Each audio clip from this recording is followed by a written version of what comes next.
우리 그 후보 교체를 당하는 김문수 후보를 보면서 우리 장해찬 전 최고도 참 이 낙담이 컸을 텐데 그 당시에 장해찬 전 최고를 도왔을 그런 캠프 구성원들 그 사람들도 얼마나 속상했을까. 그러니까 정말 저보다 옆에 있는 분들이 더 힘들어해요. 맞아요.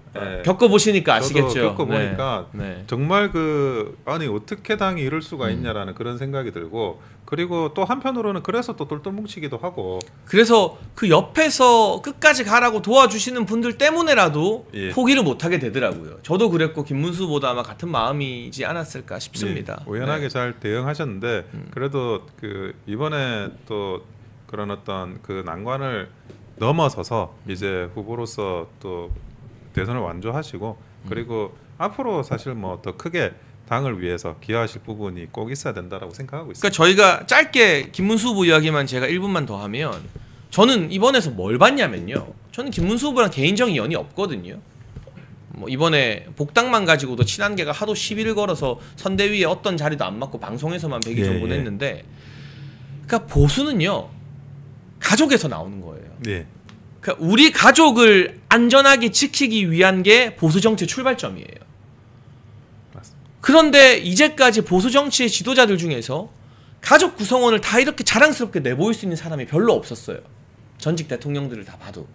그런데 김문수 후보가 파이널 유세 때 배우자, 딸, 사위, 손자, 손녀들까지 다 내보이면서 그 전통적인 화목하고 건강하고 단란한 가족의 형상을 국민들 앞에서 복원시킨 게, 출산율이 이렇게 떨어져가는 대한민국 사회에, 그리고 가족의 가치를 잃어버린 보수 정치에 저는 새로운, 우리 다시 기초로 돌아가자, 뿌리로 돌아가자라는 그런 울림 있는 메시지를 준 것 같아요. 그래서 지금 보수가 무너졌을 때 다시 보수의 기초 공사를 할 수 있는 사람으로서 김문수 후보가 할 일이 분명히 더 있다. 본인은 힘들고 괴로울지 몰라도 저 개인적으로는 김문수 후보와 뭐 대화 한 번 나눠본 적이 없지만, 제가 최고위원 할 때 이제 뭐 이런 회의석상에서 멀리 뭐 같이 앉은 적은 있을지 몰라도 아무 연이 없지만, 그 보수의 본질을 찾아가는 여정의 김문수 후보가 이정표가 될 수도 있다라는 생각이 듭니다. 바닐라 라떼님 댓글로 우리 수영구 주민이시네요. 장해찬 끌어내고 정현욱 따위를 국회로 만든 한가발 용서가 안 됩니다. 정현욱이 동아일보 있을 때 윤통 엄청 깠죠? 라고 댓글 달아주셨는데, 수영구 주민분들은 제가 꼭 또 댓글 읽어드립니다. 그 정도 사신 방송은 해도 되잖아요, 그렇죠? 당연하죠. 친구 주민분들 나오시면 원영석 변호사님 응원해 주시면 제가 또 댓글 다 읽어드리겠습니다. 아니 우리 편 또 아까 지나갔는데 댓글 다신 것 같더라고요.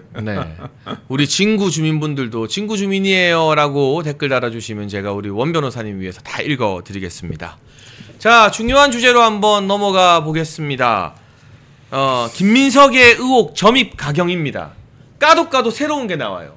적당하게 해명을 하겠다더니 해명을 하면 할수록 말이 꼬이고 있어요. 이번에는 그 강모 씨라는 김민석의 스폰서로 의심되는 사람이 정치 자금도 줬다가 돈도 빌려줬다가 했는데, 심지어 이 강모 씨의 회사 감사한테도 김민석이 돈을 빌렸다고 하는데, 이거 그냥 가짜로 차용증만 쓰고 돈 받은 걸 빌린 걸로 떼온 거 아니냐라는 의혹, 추가 자료 등이 속속 공개되고 있어요. 어떻게 보십니까? 맞습니다. 이거 지금 그 김민석은 정치를 하기 전에, 그러니까 정치를 일찍 했지만 낭인 생활을 좀 오래 하지 않았습니까? 한 20년 야인 생활을 했죠. 야인 생활을 하면서 뭐 어떤 대단한 벌이가 있었다는 건 저는 기억이 안 나요. 뭘로 돈 벌었는지 모르겠어요. 근데 최근에 반미주의자 아니냐고 미 문화원 점거했으니까, 그러니까 자기가 그 미국에서 미국 변호사를 딴 사람이라고 그러는데, 변호사 생활을 이분이 했나? 뭐 법무법원에서 일했다거나 변호사 활동했다는 이력도 현재로서는 별로 나오지 않고 있어요. 그러면 이 벌이를 어떻게 하고 어떻게 했다는 건지가 나타나지가 않는데, 만약 뭐 이런 2018년만 하더라도 4월 지인 11명에서 1억 4천만 원을 빌렸다라고 주장한다.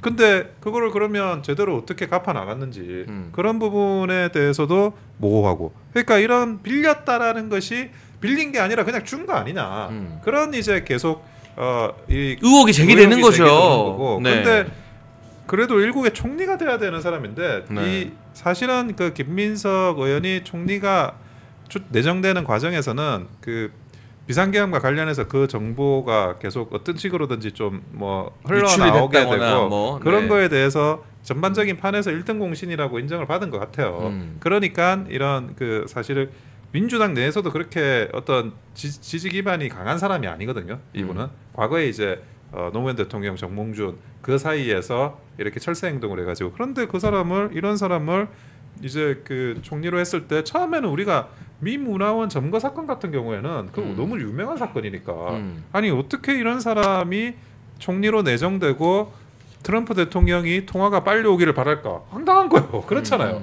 그러니까 반미주의자를 총리로 앉혀놓고 그 인사가 가장 큰 시그널인데 트럼프 대통령으로부터 통화가 빨리 안 와가지고 좀 이런저런 걱정하고 이런 이야기가 흘러나오는 그것도 황당했는데 지금 보니까 이분이 과연 뭐 어떻게 살았는지 나오는 거 아니에요? 빌렸어요. 자기가 빌렸다는 거예요. 그러니까 이게 참 말이 안 되는 게요. 2018년 4월 지인 11명에게 1억 4천만 원을 빌렸다고 하는데 그중에 1,000만 원씩 9명에게 나눠서 하루에 다 빌리는 것도 참 이해가 안 되고요. 그리고 불법 정치 자금을 줬다가 김민석이 유죄 확정을 받잖아요. 예. 그게 강모 씨가 그 주역이거든요. 예. 근데 불법 정치 자금으로 엮여서 법적 판결까지 받은 다음에 이 강모 씨한테 또 돈을 빌렸다? 아니 강모 씨는 무슨 호구인가? 이 정도 되면은 스폰서 아닌가 하는 의혹이 있고 돈 빌려줬다는 사람들 중에 강모 씨 회사에 그 감사가 있어요. 그럼 이 감사가 김민석과 친분이 있거나 뭔가 연이 있는 사람인가 찾아보니까 지역도 다르고 나이도 10살 차이 난다. 아무 담보 없이 1,000만 원을 7년 동안 그냥 빌려줄 관계가 아니다. 결국 이거는 강모 씨가 돈을 주고 자기 회사 식구한테 너 이름으로 그냥 차용증 하나 써줘. 우리 옛날에 걸렸으니까 안 걸리려면 이렇게 하는 게 맞아. 라고 계속해서 정치적 스폰서 역할을 한 거 아닌가 하는 합리적 의혹이 생길 수밖에 없다는 거죠. 그리고 이 강모 씨가 이번에 이재명 대선 캠프 선대위에서도 뭐 체육위원회 공동위원장 등으로 정치에도 계속 뭔가 깔짝깔짝거리고 관심이 있었다는 의혹 또한 또 막 제기되고 있는 것 같거든요. 근데 저기 댓글에 부산 중구 주민입니다 떴습니다. 해피데이님. 데이비드 김님. 데이비드 김님, 두 분이나 떴나요? 해피데이님도 부산진구 주민이고 데이비드 김님도 부산진구 주민이네요. 네, 지금 우리 지역은 유령 국회의원 지역구다. 원영석 변호사님 지역으로 오셔서 큰일 해주세요.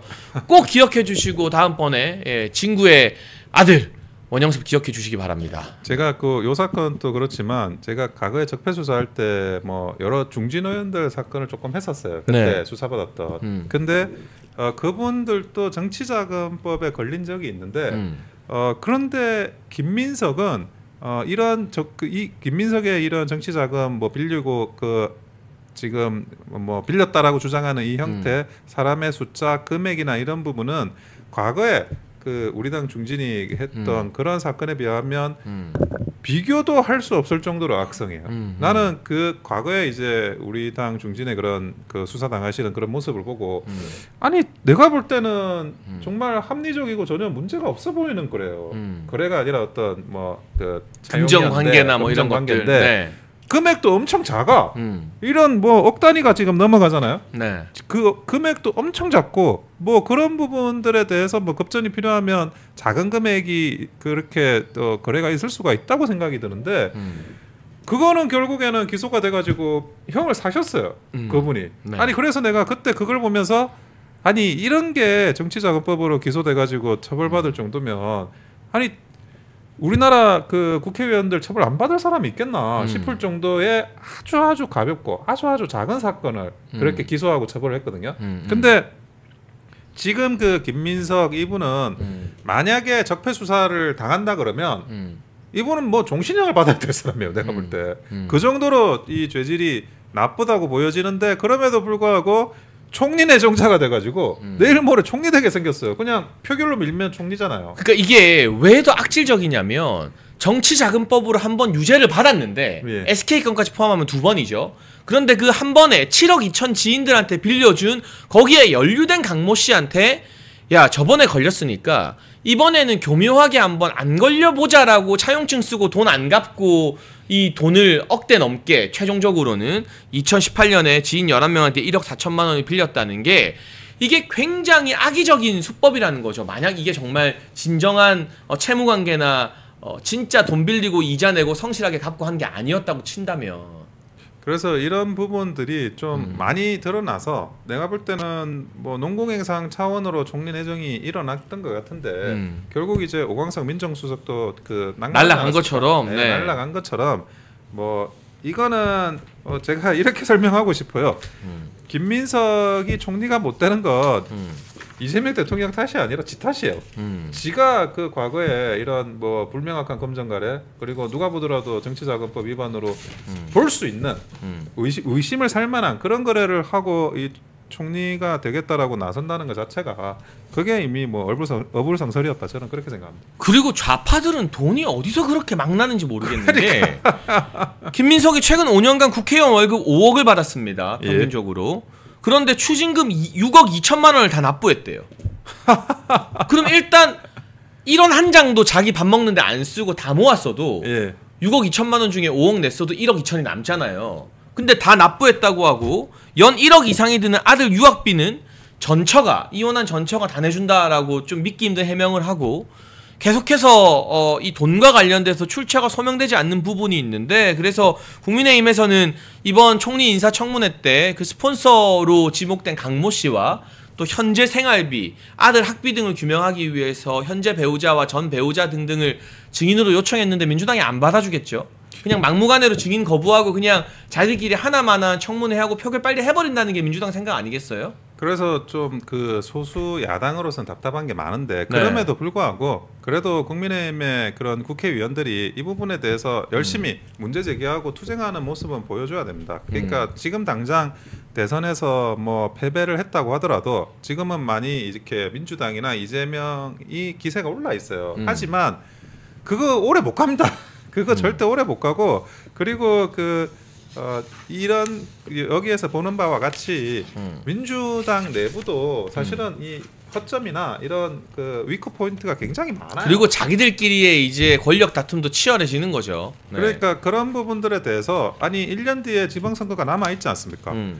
또 현역 의원들은 현역 의원대로 투쟁해야 될 거는 자기의 배지의 값이고 무게잖아요. 그걸 계속 하셔야 돼요. 그래야지 이게 점점 국민들께 이거 지금 민주당이 정권 잡은 게 잘못된가 보다 아니면 이재명 대통령이 잘못 뽑았나 이런 생각을 할 수 있게 해야 그리고 나서 우리가 1년 뒤에 또 한 번 기회가 있는 겁니다. 맞아요. 아니 지방선거 져가지고 지방의 그런 지자체 권력까지 전부 다 만약에 이 민주당한테 넘어간다 그러면 그거야말로 진짜 총통제죠. 진짜 좆되고.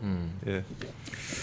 자 그런데 이 와중에 하루가 지날수록 돈 관련 문제라던가 특히 또 아들의 법안을 국회에서 법안 발의해 준 걸 가지고 민주당의 박균택 의원 이런 사람들은 아버지가 아들 도울 수 있는 거 아니냐라는 정말 해괴망측한 기상천외한 변명 등을 하고 있던데 이 김민석이 아직 총리도 안 됐는데 청문회도 안 했는데 경제부처나 관련 부처 공무원들을 싹 모아서 군기 잡듯이 보고를 받았다고 합니다. 이거는 그냥 나는 뭐 돈이 어떻게 되든 뭐든 불법 정치 자금이든 뭐든 내가 아들한테 허위 스펙을 만들어줬든 뭐든 상관없고 나는 어차피 총리 다 됐다라는 매우 오만한 태도 아니에요, 변호사님?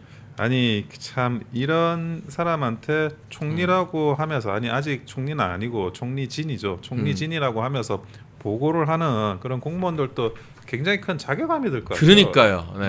뭐 이런 사람이 총리가 되고 그 총리라는 게 사실은 뭐 그 옛날에 영의정 같은 그런 직이고 정말 이 공무원들 세계에서는 누구라도 이렇게 선망의 대상이 되고 꿈과 같은 직이 총리지 않습니까? 일단 임명하는 자리니까 선출은 아니고 임명하는 자리 중에 최고 이제 위의 자리고 그러니까 소위 옛날 말로는 1인지하 만인지상 맞습니다. 예. 그러니까 대한민국의 2인자라고 불리는 자리죠. 의전서열도 공식적으로 2인자고. 근데 이런 자리에 이런 뭐 미문화원을 점거하지 않나 아니면 말도 안 되는 그 자금을 빌려 가지고 그 생활을 하지 않나 이런 사람이 지금 총리가 된다.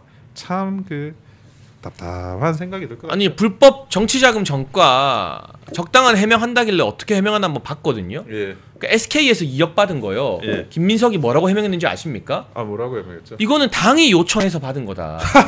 나는 어떻게 받았는지도 모른다. 아니 그러면 민주당 자체가 범죄 집단이라고 지금 민주당이 정치자금법 위반이네요. 자백하는 거잖아요. 당 자금을 그렇게 근데 이게 자기가 그 2억을 당 대신 받았다? 그게 뭐 떳떳한 일이라고 이렇게 자랑스럽게 해명을 하는지 그러면서 검사들의 뭐 압박 수사라던가 이런 것 때문에 사건이 뭐 조작됐다느니 뭐니 하는 또 기승전 검사 탓을 하는데, 저도 검사들 검찰들 제가 지금 정치 보고 당하는 입장에서 별로 안 좋아합니다만 저게 할 해명입니까? 저게? 그리고 솔직히 지금 그 검찰이든 법원이든 제가 뭐 저번 시간에도 한번 말씀드렸는데 그 핵심 그 직에 있는 부장급 40대 50대들은 오히려 저쪽 진영 사람들이 더 많아요. 민주당 편인 사람들이 더 많죠. 네, 오히려 그 보수 쪽에 서 계신 분들, 굳이 성향을 따지자면 그런 사람들이 오히려 훨씬 소수입니다. 근데 뭐 자기가 무슨 검찰 때문에 뭘 어떻게 불이익을 받은 것처럼 이야기하는 게 저는 뭐 납득이 되지 않는 이야기죠. 네. 자, 어디까지 김민석 의혹이 더 나올 것인가, 그리고 인사청문회를 거치면서 과연 국민 여론이 어떻게 요동칠 것인가 한번 지켜봐야겠죠. 만약 민주당이 이재명 정부가 우린 모르겠고 우리는 오강수 외에는 아무도 못 내준다, 마이웨이로 간다라고 예. 김민석을 강행하면 법적으로는 총리가 돼요. 예. 국회에서 과반 표결하면 되니까. 그런데 그게 과연 이재명 정부에게 도움이 되는 길일까? 김민석이 무슨 말을 해도 이런 꼬리표가 따라 붙을 텐데 일단 임명하면 끝인 것일까? 그 부분을 한번 또 정치적으로 계속 지켜봐야 될 것 같습니다. 네. 그리고 그 누구한테 정치적으로 신세를 진다는 게 정치인이 그게 뭐 신세 질 수도 있고 안 질 수도 있고 뭐 대가가 없을 수가 없잖아요. 그 영향을 받게 돼요. 그런데 그런 영향을 받는 상황이 그냥 단순히 그런 선출직을 수준을 넘어서서 국가의 총리가 된다라는 게 그리고 이렇게 뭐 말도 안 드러난 것만 이 정도예요. 안 드러난 게 뭐가 있는지도 알 수도 없어. 그러니까 우리가 늘 말하지만 음주운전 전과 한 번인 사람은 음주운전 100번 하다가 한 번 걸린 거거든요. 맞잖아요. 사기 전과 한 번인 사람 습관적으로 사기치다가 한 번 걸린 경우가 많아요. 어쩌다 한 번 했는데 그게 하필 딱 걸린다? 그런 케이스가 잘 없어요. 그래서 이런 부분들이 좀 그 우리 많은 그런 앞으로의 인사나 이런 게 됐을 때 결국 그 정권의 위기는 인사에서 나오는 겁니다. 적정한 사람을 선정하지 못해가지고 발생하는 그런 국정에 대한 신뢰 위기 이런 것들이 굉장히 큰 그런 어떤 문제로 다가설 날이 뭐 저는 머지않았다고 생각합니다. 그렇기 때문에 우리가 1년 동안 열심히 이 이재명 정부의 인사 실패라던가 여러 가지 불합리한 정책 등을 비판하면 지방선거에서 선전할 가능성 충분히 있다고 생각하고 힘을 내야 하는 것이고요. 예, 네. 예. 자, 마지막으로 그 이재명 관련된 민주당의 인사 망사 시리즈 재밌는 거 하나만 더 짚어볼게요. 민주당 전당대회가 다음 8월 2일로 결정이 되었습니다. 현재 정청래는 출사표를 던지고 당대표 출마 선언을 했는데요. 기자회견문에서 이재명 이름만 30번 넘게 언급했다 하더라고요. 예. 여기에 대항마가 박찬대입니다. 그런데 지금 제가 취재를 해보니까 이재명은 박찬대를 민대요. 근데 노골적으로 나설 수는 없잖아요. 그래서 친명계의 민심은 박찬대에게 있는데 정청래는 또 개딸 지원군들을 등에 업고 있잖아요. 강성 팬덤을. 그래서 이 정청래냐 박찬대냐 이게 진짜 말 그대로 50보 100보 누가 돼도 최악인 당대표이긴 하고 집권여당 당대표가 정청래 아니면 박찬대라는 게 정말 남사스러운 국가 망신이지만 이 과정에서 민주당 내 어떤 권력 다툼 내분이 일어날 가능성 상당해 보이거든요. 좀 어떻게 전망하고 평가하십니까? 저는 그 지금 정청래 후보가 되겠죠. 이 후보가 이재명 그 대통령하고 같이 이렇게 뭐 당정 일체를 주장을 하는데 결국에는 뭐 저는 정청래가 될 가능성 조금 더 높게 봐요. 지금 현재는 왜냐하면 기본적으로 인지도가 어느 정도 있는 데다가 그리고 쇼맨십이 강해요 정청래가. 그리고 정청래가 가지고 있는 어떤 그런 뭐랄까 그 시원하게 어떤 것들을 지지자들 긁어주는 이런 것들에 대해서 또 굉장히 그런 부분이 있고 그리고 법사위원장을 하면서 또 나름 중요한 역할을 했었습니다. 그러다 보니까 저는 사실은 정청래는 계속 알고 있었는데 박찬대는 어디 의원인지도 잘 몰랐어요. 그렇죠. 네. 그러니까 그 정도로 뭐 이 그 밖에서 볼 때도 이 정도로 그 서로 간의 유명세나 이런 게 다른데 서로 간에 그 어느 정도 정청래가 될 것 같고 만약에 지금 뭐 장해찬 최고께서 이야기하는 것처럼 이재명이 박찬대를 밀었다 그러면 나중에 이게 좀 불협화음이 생겨요. 그래서 이재명 그 대통령도 전반적인 판세를 보고 움직이지 이게 뭐 마음은 박찬대한테 있다고 하더라도 그렇게 대놓고 밀어주진 못할 대놓고 거다. 밀기는 굉장히 어렵습니다. 그런데 그 과정에서 정청래가 삐지면 정청래는 과거 정동영 계파였던 사람이거든요. 그러다가 여러 번 뭐 갈아타고 권력을 추종하는데 이재명 정부 힘이 빠졌을 때 청청래가 또 뒤통수 치지 말란 법이 없어요. 그럼요. 그렇지 본인이 않겠습니까? 지금은 당정 네. 일체를 주장하지만 상황에 따라서는 당정 분리를 주장할 수도 있는 거죠. 그리고 지방선거 공천 문제가 또 있고 원래 이제 가만히 있다가 공천 시절에 싸우거든요. 원래 그렇죠. 세력 간의 그렇죠. 그런 다툼이라는 거는. 그리고 지금은 이제 이재명은 대통령이 되는 순간 내부 권력 투쟁에서는 한 발 빠지게 돼요. 그렇죠. 그러니까 일극 체제라는 게 대통령은 원래 일극이니까 대통령은 일극 체제라고 표현하지 않아요. 그냥 대통령이라고 표현하는 거고 그러면 그 모든 나머지 사람들은 그 다음 권력에 어느 정도 그 방향타가 넘어갑니다. 그러니까 이제 내년 지방선거까지는 민주당 공천에서 이재명 약발이 좀 먹힐 겁니다.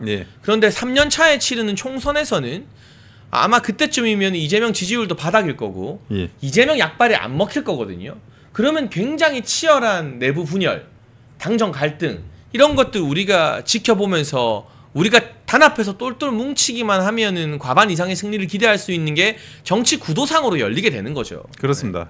그래서 이런 부분들까지도 이렇게 감안해 가지고 그 여러 가지 그 대응을 생각을 해야지 그냥 뭐 대통령 선거에서 졌다. 그러면 우리가 김종인 위원장이 말하듯이 지방선거도 당연히 1년 뒤에 지는 거다. 이런 구도가 성립이 안 돼요. 그거는 전혀 그렇지 않고 얼마든지 우리가 어떻게 작전을 하느냐에 따라서 이거를 또 내실을 다지느냐에 따라서 그리고 얼마나 혁신하고 통합하느냐에 따라 가지고 바뀔 수 있는 거니까 바뀐다라는 관점으로 접근하고 계시면 반드시 기회는 오리라고 저는 생각을 합니다. 우리 애국기업 신화제약의 환신골드 광고 한 번만 하겠습니다. 환신! 네. 한층 업그레이드된 환신골드 초특가 할인합니다. 1+1 우리 멸콩TV 시청자분들께만 한 달치 주문하시면 한 달치를 더 드리는 특별 이벤트 진행하고 있고요. 환신골드는 식약청이 인정한 건강 기능식품입니다. 면역력 증진, 피로 개선, 기억력 개선, 혈액순환, 항산화에 도움이 됩니다. 특히 밤에 화장실 자주 가시는 분들 환신골드 드시면 그런 일 뚝 끊기고 숙면하실 수 있습니다. 멸콩TV에서 자신있게 추천하니까요. 아래 번호로 전화 주문하셔서 1+1 특별 혜택 한 달 구매하시고 2달치로 여름철 건강 환신골드와 함께 챙기시면 좋겠습니다.